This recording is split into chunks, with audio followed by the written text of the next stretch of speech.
I'm Christy Jenkins, and I'm a wellness coach. Today I'm going to talk about 5 things that anyone with an autoimmune condition should avoid.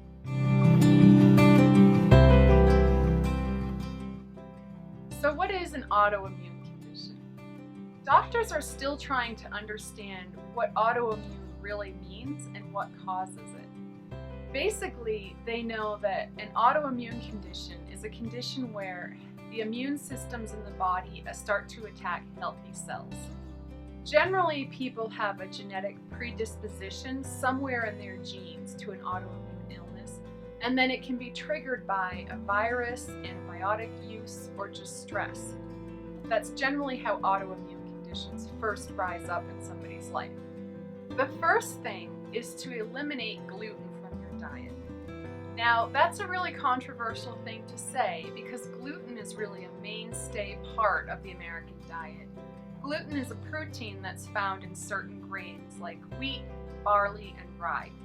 Most of us probably don't eat that much rye or barley, but a lot of us eat a lot of wheat. The problem with gluten is that in many studies, it's been really strongly linked to inflammatory conditions in an autoimmune condition. Gluten tends to cause an immune system reaction and tends to increase inflammation in the body.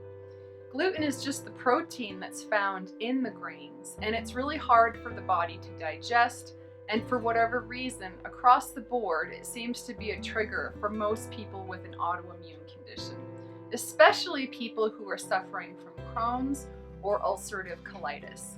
I've seen a lot of clients who've made tremendous movement forward in their treatment when they eliminate gluten from their diet.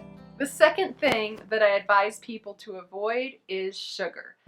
When I talk about sugar, I mainly mean added sugar and refined sugar, so the white stuff that you buy for baking. I'm not really talking about the sugar that's naturally found in fruit or as glucose in whole grains. What I'm talking about is the added sugar, the stuff that gets snuck into things like ketchup and sandwich bread. Sugar, again, is inflammatory for anybody, and it's especially inflammatory for somebody who's suffering from an autoimmune condition. First, you can become aware of how much sugar is in your diet, and then gradually make changes to remove that sugar or replace it with alternatives. As you start to reduce the amount of sugar in your diet, you'll find that the level of inflammation in your body goes down as well. The third thing that I usually advise people to avoid is industrial oils. When I talk about industrial oils, I mean the cooking oils that we find in the baking aisle: canola oil, soy oil, corn oil.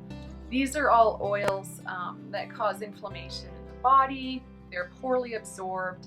They tend to be higher in omega-6 fatty acids. They have no omega-3 fatty acids. And so they tip the balance of the body towards a more inflammatory condition. The fourth thing that I advise people to avoid is processed foods. And again, you can go to a health food store and feel like you're buying pretty healthy organic things, but an organic pizza is less beneficial for your body than a conventionally grown strawberry. You want to focus on whole foods, so the foods that don't come in packages, the foods that don't have labels printed on them, the foods that you find on the perimeter of the grocery store.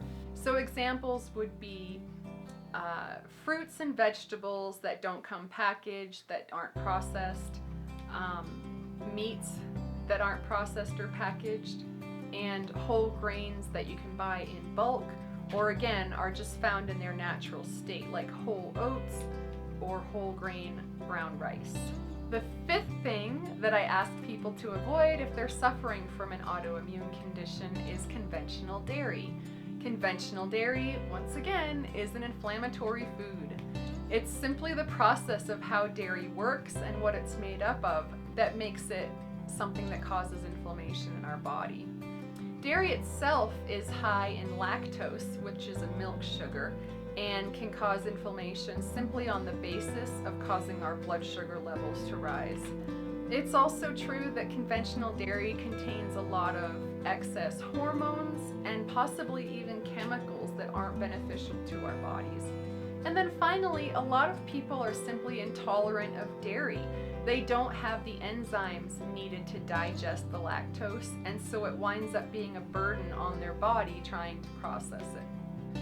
Those were the 5 things that I advise anyone with an autoimmune condition take out of their diet to see if they start to feel better. There's one more thing that I'd like to touch upon, and that is the energetic or spiritual aspect of having an autoimmune condition. So if you think about it, an autoimmune condition is one in which the body begins to attack itself. If you start to look at that on a metaphorical level, you start to ask yourself, why would my body be attacking itself? In what ways am I not supporting and nurturing myself? A great example of this is sometimes when I ask clients to take a food out of their diet, they're afraid to do so at first. The main reason they're afraid to do that is that they don't want to be a burden on others. They don't want to be the exception at a party or at a family gathering. They don't want special attention, and they feel like they have a hard time asking. What usually winds up being the truth is that your family and loved ones want to help you and want to see you get better. And if you say, I'm working on this new diet and I'm trying to avoid these foods so that I can feel better, most people who love you want to support you in that. So I found that some clients, when they simply put a voice to their own needs and start to do some self-care in asking for what they need from others, their immune system improves, their autoimmune condition improves. So I think there's another component to this, and that is to look critically at how you're taking care of yourself, asking yourself what you need from one moment to the next, and making your own self-care a priority in your life. Thanks so much for watching this video. I hope some of this information helped you. Please like and subscribe below, and comment with any other topics you'd like to see me talk more about. And I'll see you next time. Bye!